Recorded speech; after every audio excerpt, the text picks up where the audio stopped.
नमस्कार सभी को। एक अपडेट लेकर आया हूँ मैं आज, और यह कह सकते हो सोल्यूशन। अपडेट और सोल्यूशन है रिगार्डिंग जिनका पोस्टिंग ऑर्डर डाउनलोड नहीं हुआ है। ऐसे दो कैंडिडेट ने मुझसे अभी कांटेक्ट किया जिनको मेल नेस्ट ने भेजा, और वो है कि एक ही समय पर उन्होंने अपनी 2 डिग्री करी थी, ऐसा नेस्ट ने अपने मेल में लिखा है जो कैंडिडेट को भेजा है। अब बात ये आती है कि इस सिचुएशन में करना क्या है कि जैसा देखा होगा, एक पीजीटी हिंदी से रिलेटेड वो तो ग्रुप में घूम रहा है। एक और मेरे पास आया है जो पीजीटी इकोनॉमिक्स से रिलेटेड है, जिसमें उन्होंने मेंशन किया है कि आपका जो बीएड और एमए वो एक साथ है। तो ऐसी सिचुएशन में हम आपके कैंडिडेचर को कंसीडर नहीं कर सकते हैं। ठीक। तो अब है क्या, मेरी एक कैंडिडेट से बात हुई पर्सनली, जिसका पीजीटी इकोनॉमिक्स से है। तो उनका जो केस है वो केस ये है कि उन्होंने जैसे पहले एमए किया। ठीक। पहले एमए किया, एमए का रिज़ल्ट आ गया, फिर उन्होंने बीएड में एडमिशन लिया। लेकिन हुआ क्या कि उनको इम्प्रूवमेंट देना था।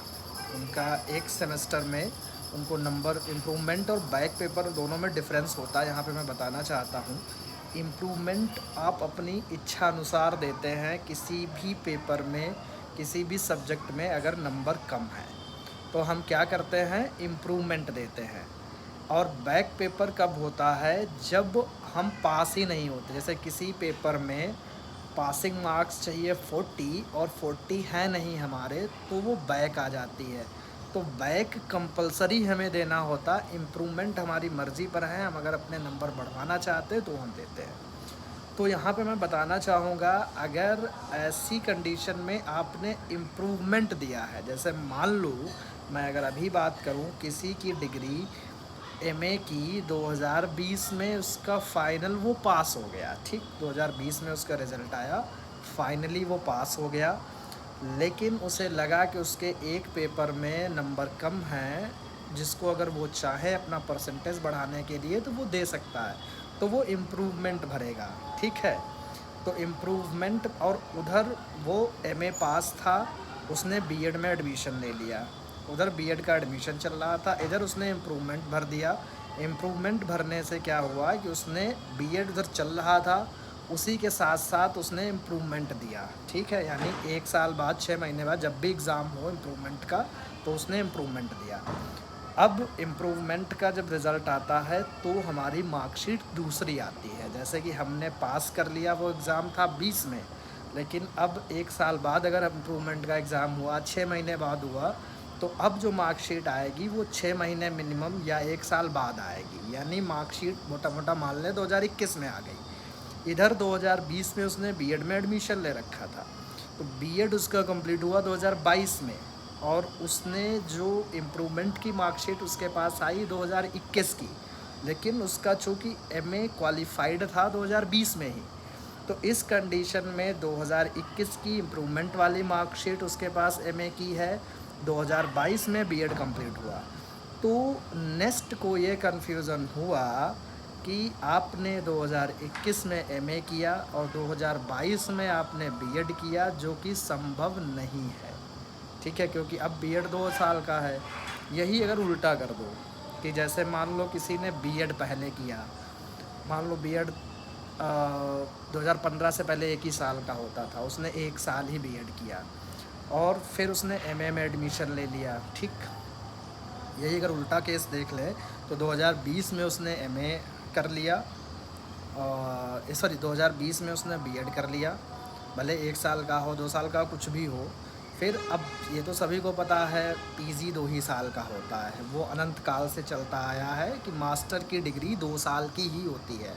तो उस केस में क्या हुआ कि सेम उसने बीएड में भी इम्प्रूवमेंट दिया अपने नंबर बढ़ाने के लिए, और इधर उसका एमए चल रहा था। तो उस केस में क्या हुआ कि फिर बीएड की भी मार्कशीट ऐसे ही आएगी, और उधर बीएड की मार्कशीट इम्प्रूवमेंट वाली और मास्टर की मार्कशीट जो फाइनल वाली, उसके बीच में भी 1 ही साल का डिफरेंस है। तो ये कन्फ्यूज़न नेस्ट को हो गया कि नेस्ट ने कहा कि आपने एक ही साल में एक ही समय पे 2 डिग्री ली है, क्योंकि 2 साल का कोर्स होता है एमए का, और अगर इधर आपने 2015 के बाद में बीएड किया है तो बीएड भी 2 साल का है, तो ये कन्फ्यूज़न है। इस स्थिति में क्या करना, अगर इम्प्रूवमेंट वाला केस है, उन्होंने आपको रिजेक्ट किया है, तो करना क्या है, आप अपना एक एप्लीकेशन लिखें, सारा मैटर उसमें एक्सप्लेन करें कि सर मैंने ये वाली डिग्री इस समय करी थी, लेकिन फिर मैंने इम्प्रूवमेंट दिया था जिसकी वजह से ये मार्कशीट एक मेरी बाद में आई है। पहले की भी मेरे पास मार्कशीट थी, और मार्कशीट पहले वाली भी होती है, वो अगर कुछ यूनिवर्सिटी जमा करा लेती हैं, लेकिन फिर भी आपके पास फ़ोटोकॉपी तो होती ही होती है।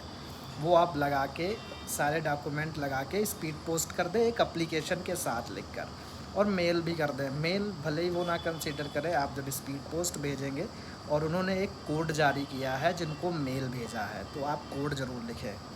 पहला केस ये हो गया, ठीक है। इसमें आपको अपना रिप्रेजेंटेशन भेजना है, यानी अपने केस को, मतलब आपके साथ जो उन्होंने किया है उसको क्लैरिफाई करना है, ठीक है। दूसरा मुद्दा क्या होता है, दूसरा मुद्दा ये है कि जैसे मान लो किसी का एमए चल रहा था, यानी या एमएससी चल रहा था, उसका एमए 2019 से 2020 एक साल कंप्लीट हो गया, उसी बीच में उसने बीएड में एडमिशन ले लिया। अब उसने एमए रोक दिया 2019 से 2020, एक साल एमए करने के बाद या मास्टर करने के बाद, फिर 2020 में उसने एडमिशन ले लिया बीएड में। अब उसका एक साल इधर एमए हो चुका था, अब एमए रुक गया। फिर उसने 2 साल मान लो बीएड किया 2020 से 22 तक। जब बीएड हो गया, फिर उसने 23 में जाके, मतलब 22 के बाद जब बीएड हो गया, तब 23 में उसने फिर एमए रिज्यूम किया, हो जाता है मास्टर, ये रिज्यूम हो जाता है। तो अब क्या होगा, बीएड की मार्कशीट आपके पास 2022 की होगी, फाइनल मास्टर की मार्कशीट आपके पास 2023 की होगी। इस कंडीशन में भी आपका कैंडिडेचर कैंसिल नहीं होगा, बशर्ते आपको अपने केस को रिप्रेजेंट करना है। मतलब ये चीज़ उनको समझानी है कि सर ऐसा ऐसा हुआ था, हमने गैप लिया था। अब सर्टिफिकेट भी गैप का आपने सबमिट किया होगा वहाँ पर, वो सारे प्रूफ, पहले की मार्कशीट, फिर बीच में बीएड की मार्कशीट, फिर फाइनल मास्टर की मार्कशीट, ये सब एप्लीकेशन में लिख करके उसके अटैच करके आप स्पीड पोस्ट कर दो और उनको भेज भी दो। और सेम चीज़ आरटीआई में भी आप कर लो, ठीक है। सेम चीज़ किसमें, आरटीआई में भी यही कर दो। तो ये 3 केसेस मैंने बता दिए, एक एमए पहले और बीएड बाद में, एक बीएड पहले एमए बाद में, और एक गैप वाला। तो अगर ये 3 सिचुएशन है, आपका कैंडिडेचर कैंसिल नहीं होगा, ठीक है। अगर आपकी बैक आई है, बैक तब आती मतलब आप पास नहीं हैं। बैक का मतलब आपको उस पेपर में देना है, आपकी बैक लगी, आप क्वालिफाइड नहीं हैं उस एग्ज़ाम को। अगर बैक पेपर है और बैक पेपर आपने क्लियर किया है और दूसरी डिग्री स्टार्ट करी है, सेम टाइम है, तो कैंडिडेचर कैंसिल होने की संभावना ज़्यादा बढ़ जाती है। आप अपने केस को रिप्रेजेंट भी करेंगे, फिर भी वो नेक्स्ट पे डिपेंड करता है कि मानता है कि नहीं मानता। इस केस में आपकी कोई भी बात नहीं सुनी जाएगी। दूसरा है, बहुत सारे लोग क्या करते हैं, डिस्टेंस से एक कर लेते हैं और एक रेगुलर चलता रहता है, दोनों डिग्री एक समय पर। हालांकि अभी रिसेंट 1 या 2 साल से यूजीसी ने ऐसी मान्यता, शायद पिछले साल से या 2 साल पहले मैंने सुना था कि यूजीसी ने मान्यता दे दी है कि आप एक समय पर 2 डिग्री कर सकते हैं। बट कि ये नेक्स्ट मानेगा कि नहीं मानेगा, इसमें थोड़ा सा ये है कि आपको हाथ पैर मारने पड़ेंगे। यानी इसमें हम आपको गारंटी नहीं दे सकते कि आपकी नौकरी पक्की है, लेकिन जो 3 केस हमने बताया उसमें आपकी नौकरी पक्की है, देनी ही पड़ेगी उनको। दूसरा है कि आपने मतलब 2 रेगुलर डिग्री करी, जबकि मैं लोगों को मना करता हूँ। जैसे कई लोग क्या करते हैं, भले ही वो टीजीटी में हुए हैं, ठीक, उन्होंने टीजीटी के लिए क्वालिफ़ाई किया है और उनका बीएड और मास्टर एक साथ है, और मास्टर उन्होंने नहीं लगाया है, तो कोई बात नहीं, आप कभी मत लगाइएगा, ये चीज़ ध्यान रखना। मास्टर आप दोबारा प्राइवेट भरे कर लें अगर प्रमोशन चाहते हैं, वो डिग्री मत लगाइएगा। अगर लगाएंगे तो मामला आएगा, किसी के संज्ञान में आएगा, तो वो फिर दिक्कत खड़ी होगी। तो 2 डिग्री को अभी इन्होंने वैलिड नहीं किया है। तो ये अभी जो मेल आए हैं कैंडिडेचर कैंसिल के, वो 2 डिग्री के आए हैं, जो उनको लगता है एक ही साल पे।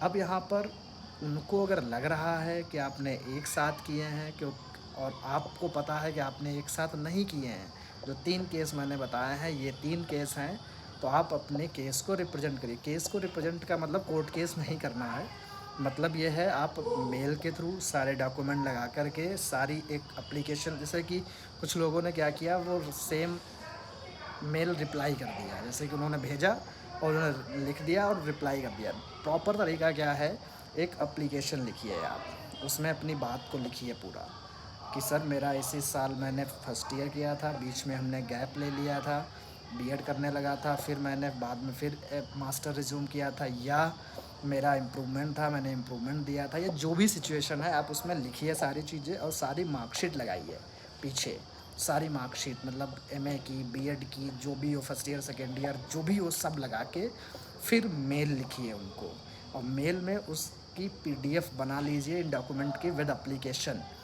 और इस पीडीएफ को उसमें अटैच करके तब भेज दीजिए, और यही सेम स्पीड पोस्ट कर दीजिएगा। ठीक है, तो ये है कंडीशन आपको अपने केस को रिप्रेजेंट करने का। आई होप, कई लोग पूछ रहे थे मुझसे कि सर इसमें गाइड करिए, तो मुझे लगता है शायद ये वीडियो आपको हेल्प करेगा। इस तरीके से कर लो। बाकी और भी मेल अभी आएंगे, जैसा कि मैंने बताया था कि 20 तारीख के बाद ये आपको मेल के थ्रू भेजेंगे कि आपका क्यों कैंडिडेचर कैंसिल किया गया है, सारी चीज़ क्यों रिजेक्शन में डाले गए हैं। तो समझ में आ गया होगा ना, हमने समझा दिया ना क्या केस है। गैप वाला केस वो आपको पता है, आप वैलिड हैं क्योंकि आपने 1 साल पहले किया, फिर आपने बीएड में एडमिशन ले लिया, फिर बाद में रिज्यूम कर लिया। ठीक है, उनकी नज़र में क्या है कि एक कोर्स आपका 1 ही साल में कंप्लीट हो गया, तो उनको लगता है कि आपने साथ साथ स्टार्ट कर दिया होगा, लेकिन ये बात आपको पता है आपने ऐसा नहीं किया।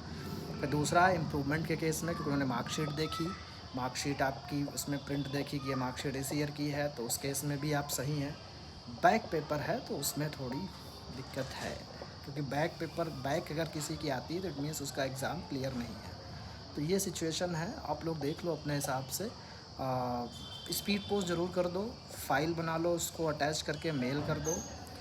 तब भी अगर कुछ ना हो तो आप नेक्स्ट विज़िट करिए, उन्हें बताइए कि ऐसी ऐसी सिचुएशन है, भले ही वो अंदर ना एंट्री दें, गार्ड मिलेगा, उनको भी आप बताएंगे, आपकी बात को सुनेंगे वो। ठीक है, मिलते हैं नेक्स्ट वीडियो में।